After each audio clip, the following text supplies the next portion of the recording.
پریشانی کے وقت یہ دعا پڑھے۔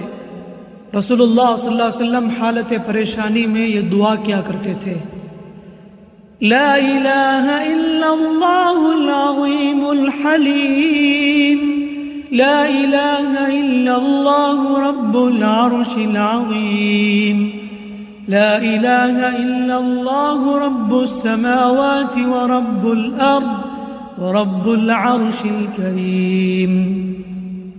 اللہ صاحب عظمت اور بردبار کے سوا کوئی معبود نہیں، اللہ کے سوا کوئی معبود نہیں جو عرش عظیم کا رب ہے، اللہ کے سوا کوئی معبود نہیں جو آسمانوں اور زمین کا رب ہے اور عرش عظیم کا رب ہے۔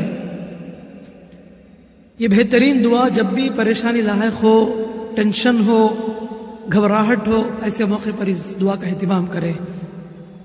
لا الہ الا اللہ العظیم الحلیم، لا الہ الا اللہ رب العرش العظیم، لا الہ الا اللہ رب السماوات ورب الارض ورب العرش الکریم، لا الہ الا اللہ العظیم الحلیم، لا الہ الا اللہ رب العرش العظیم، لا الہ الا اللہ رب السماوات ورب الارض ورب العرش الکریم۔